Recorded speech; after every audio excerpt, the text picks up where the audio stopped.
Bismillahirrahmanirrahim. Assalamualaikum warahmatullahi wabarakatuh.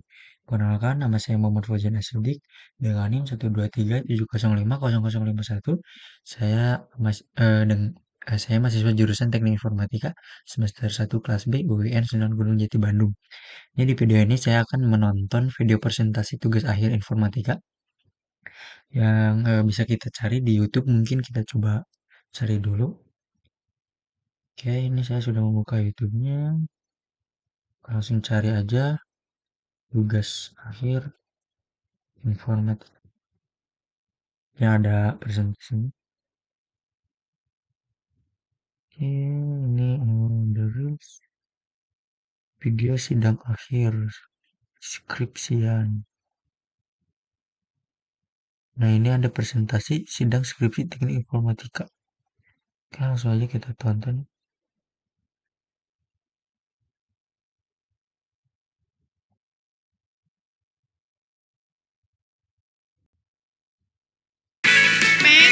Beli di Shopee Video 40% cashback setiap hari.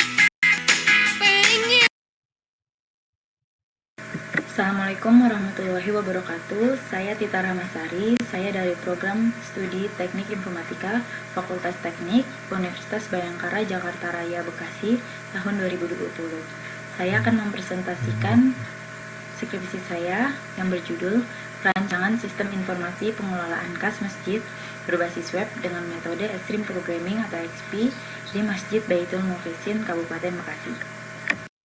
Rancangan sistem informasi pengelolaan kas masjid berbasis web dengan metode Extreme Programming atau XP di Masjid Baitul Mukhlisin Kabupaten Bekasi.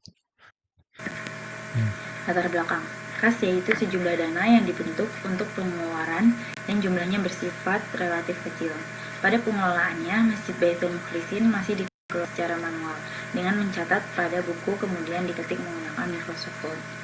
Buku pengelolaan kas yang mudah rusak membutuhkan waktu yang lama dalam mencari data, tentu memperlambat dalam mendata kas, dan adanya donatur tetap yang tidak tepat waktu dalam memberikan donasi ke masjid, sehingga donatur menjadi dipertimbangkan kelayakannya. Perlu adanya perkembangan suatu aplikasi agar mempercepat pengelolaan data, transparansi, keakuratan data pengelolaan kas, dan menerapkan metode algoritma Bayes untuk menentukan kelayakan donatur tetap. Perubahan proses pengelolaan dari manual menjadi berbasis web. Identifikasi masalah. 1. Proses pengelolaan kas masih dikelola secara manual dengan mencatat pada buku kemudian diketik menggunakan Microsoft Word. Ya, kita di masjid daerah saya juga untuk pengelolaan kas masih diketik gitu menggunakan. 2. Buku pengenalan kas yang mudah rusak dan membuang waktu yang lama dalam mencari data tentu memperlambat dalam mendata kas. 3. Adanya donatur tetap yang tidak tepat waktu dalam memberikan donasi ke masjid sehingga donatur menjadi dipertimbangkan kelayakannya. 4. Belum adanya perangkat lunak untuk pengelolaan kas di Masjid Baitul Mukhlisin. Batasan masalah. 1. Membahas pembuatan sistem informasi pengelolaan kas berbasis web untuk pendataan pengelolaan kas Masjid Baitul Mukhlisin. 2. Sistem yang dibuat terdiri dari jenis kas masuk, jenis kas keluar, data donatur, data user, data transaksi, data laporan, net bias, kelayakan donatur tetap. 3. Perancangan sistem informasi pengelolaan kas menggunakan database MySQL. 4. Perancangan sistem informasi pengelolaan kas menggunakan bahasa pemrograman PHP. 5. Mengelola sistem informasi pengelolaan kas menggunakan metode pengembangan Extreme Programming. 6. Perancangan sistem informasi kelayakan donatur tetap menggunakan algoritma NavBayes. Rumusan masalah. Berdasarkan masalah yang ada, penulis merumuskan masalah bagaimana sistem informasi pengelolaan kas ini dapat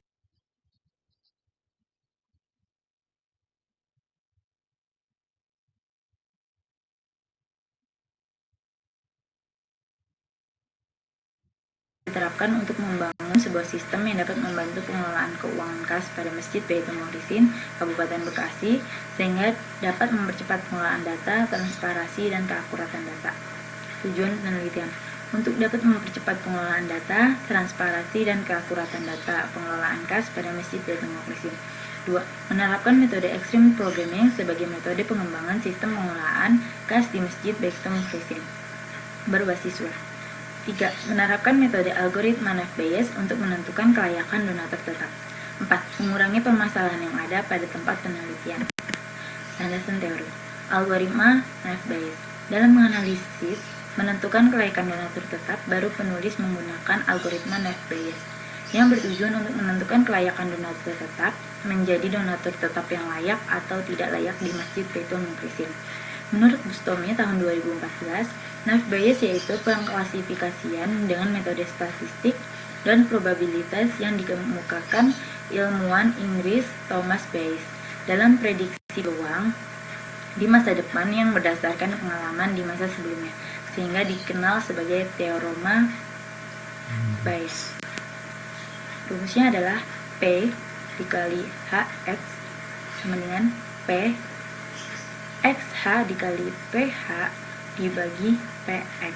Keterangannya, X adalah data dengan kelas yang belum diketahui, H adalah hipotesis data X merupakan suatu kelas spesifik, P dikali HX adalah probabilitas hipotesis H berdasar kondisi X, P dikali H adalah probabilitas hipotesis H, P dikali XH adalah probabilitas X berdasarkan kondisi pada hipotesis H, P dikali X adalah probabilitas X. Ini adalah diagram alur penelitian. Jadi dimulai, lalu menuju identifikasi masalah, menuju pengumpulan data, dari pengumpulan data menuju metode pengumpulan data, yaitu isinya observasi, wawancara, dan studi pustaka. Lalu dari pengumpulan data menuju analisis kebutuhan, perancangan sistem. Perancangan sistem isinya adalah desain, coding, dan algoritma Naive Bayes.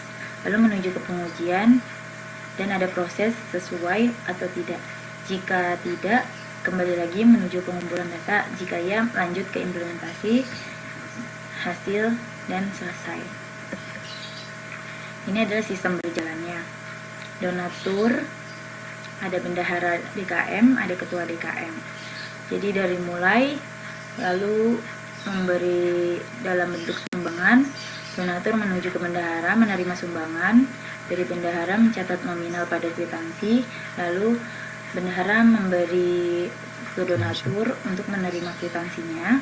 Dari mencatat nominal pada kwitansi, bendahara mengusulkan permintaan pengeluaran ke ketua DKM.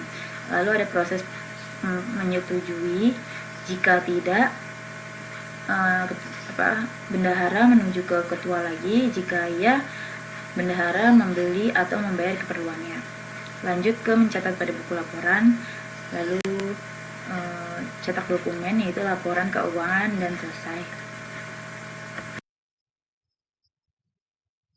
Baiklah, bentar ya. Ini ada sistem usulan. Jadi ada admin, sistem, dan donatur. Dari admin itu memulai login pada sistem, lalu ada masukkan input username dan password. Dari sistem menampilkan halaman dashboard.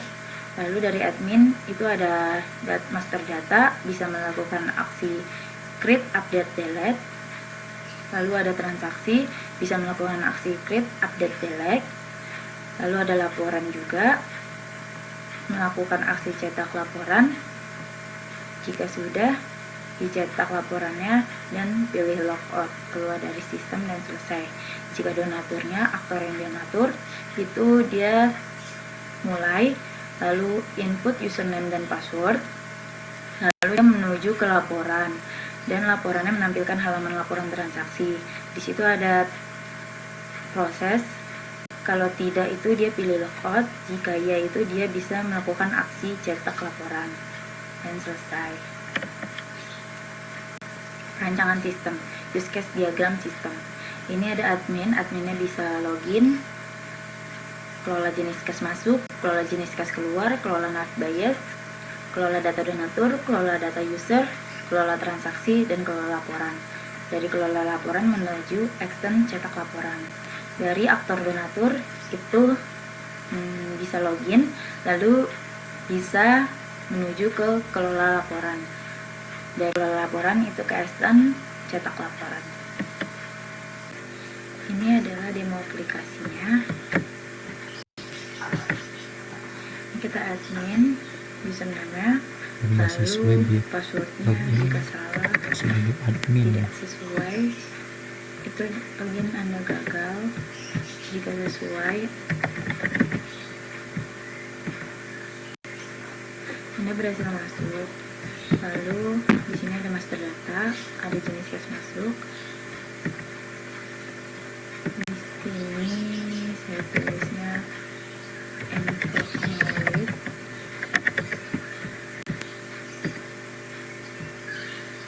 info knowledge. Jenis cash keluarnya Gmarbot.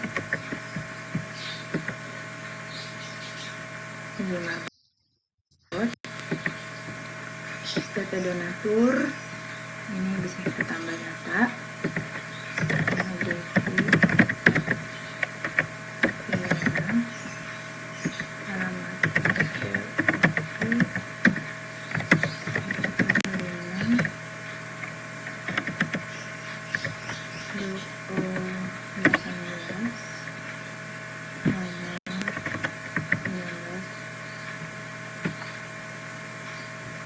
Ini tanggal lahirnya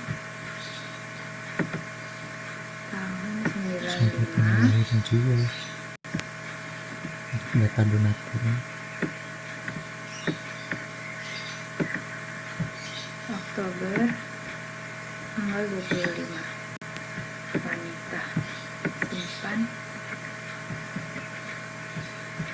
Lalu ada bias. Nah, biasnya itu kita harus daftar dulu nama tadi. Devi. Ini tanggal lahirnya 95. Bulan Oktober tanggal 25. Ini wanita, passwordnya daftar. Berhasil, selamat, Anda sudah menjadi member TAS. Lalu kembali dan mulai. Di sini masuk dengan tadi isi dengan password yang tadi dimasukkan saat daftar. Di sini kita akan memulai tes. Mulai. Sini jawab pertanyaan sesuai dengan kondisi masing-masing donatur.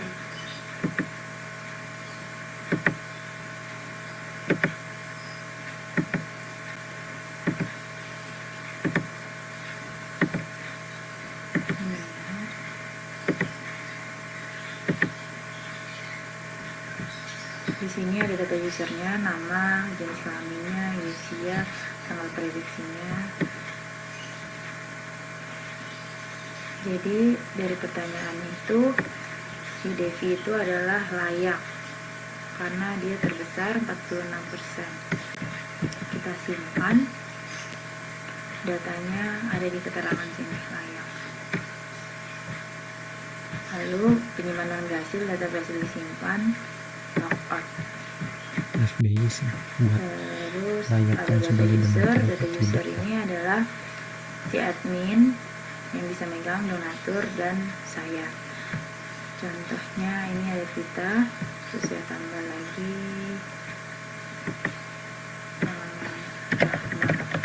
Sari, passwordnya 123, jenis loginnya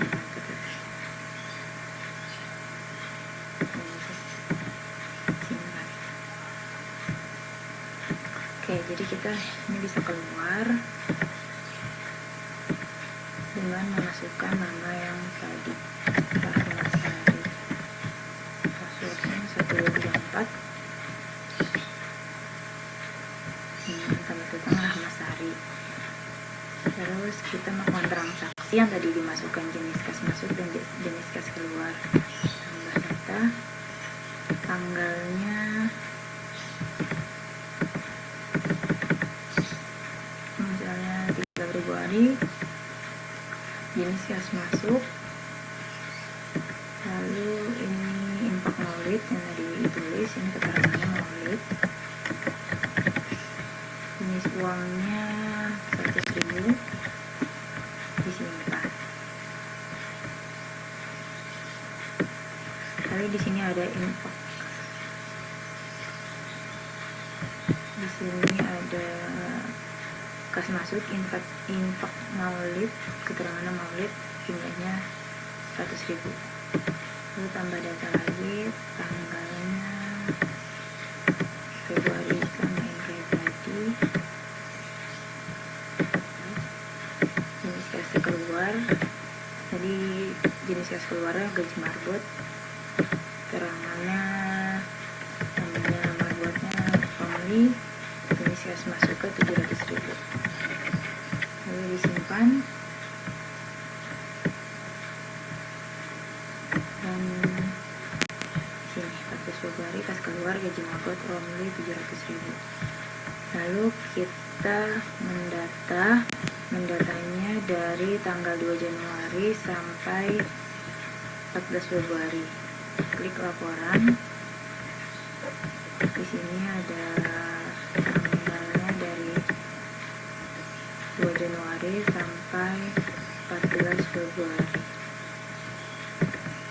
Pencarian, lalu muncul data-data dan hasil saldonya. Lalu kita cetak laporan.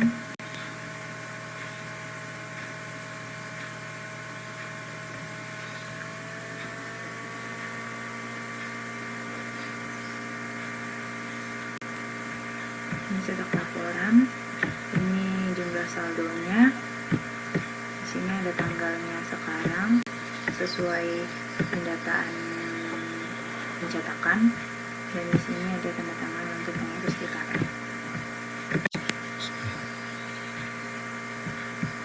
Lalu kita pilih logout. Oke.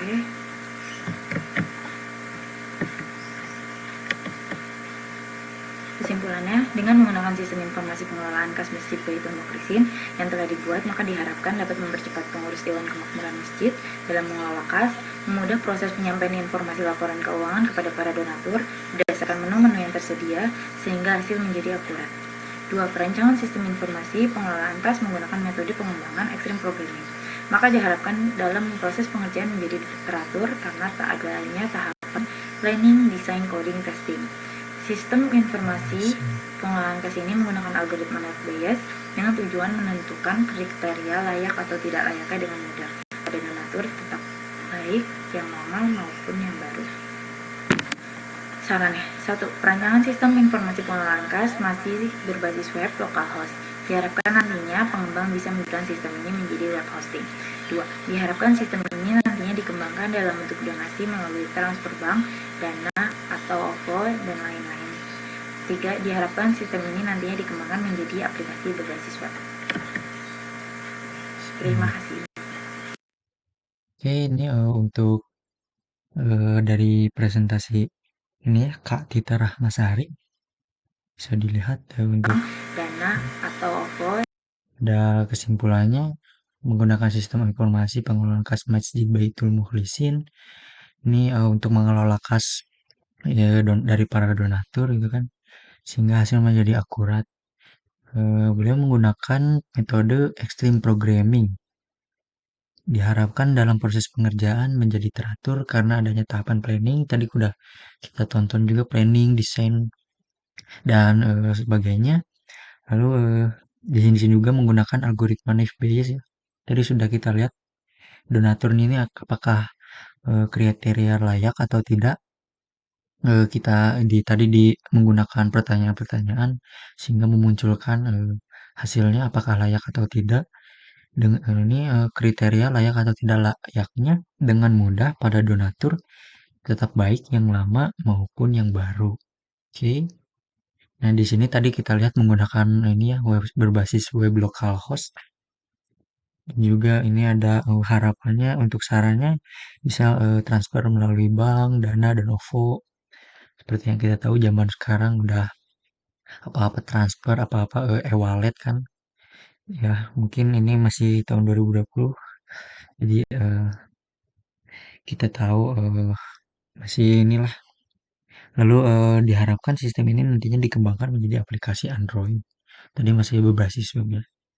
Oke, mungkin cukup sekian untuk menonton video eh, tugas akhir presentasi ini. Mohon maaf apabila kesalahan dan kekurangan.